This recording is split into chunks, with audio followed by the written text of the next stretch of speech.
Does that not bother you? Fast. Life moves quickly. You don't get a do-over. You'll be old and unable to move in the way you want. Your body will be unwilling. You won't be able to get the women you want. It'll be too late to earn a living. You'll be in the sunset of your life, only realizing what you could have done, having deep regret.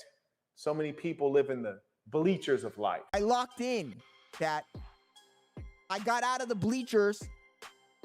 And I got on the court. And now we're in 2025. I have hundreds of thousands of dollars, bro. All I know is that you gotta get into the game, man. You can't stay on the sidelines, bro. You can't be a side character in your own life story. You might not be the main character in other people's story, but like I said a few days ago, at least be the main character in your own story, bro. To me, it's crazy if you're gonna sit on the sidelines in your own story. You're just gonna let life sail by. It's gonna sail by. Before you know it, you really are gonna be 50 years old or 60 years old or 70.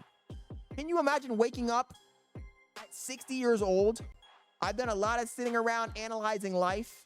And to me, it's a sad state of affairs when you get to the age of 56 and you realize you wasted your entire life. You're married to a person, or you married a person, or you're in your second or third marriage with people that you don't fucking like. You got bratty ass kids that you don't love and that don't love you.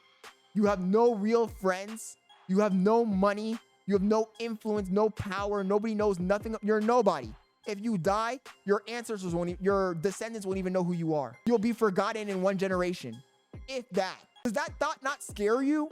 The thought that you haven't accomplished anything grandiose in your life, that if you die, you'll be forgotten in one generation, two at most. No one will remember who you are, what you did, what you accomplished in your life because you haven't accomplished anything. Does that not bother you? You weren't the guy who broke your family out of generational debt. You weren't the guy who opened a multi-million-dollar company. You weren't the guy who you lived a very ordinary life. You didn't enjoy the fruits of your labor. You didn't shine. You weren't that beacon for your descendants to look back at and say, my great grandfather did this and did that. They won't even know who you were. They won't even know your name. Does that not bother you?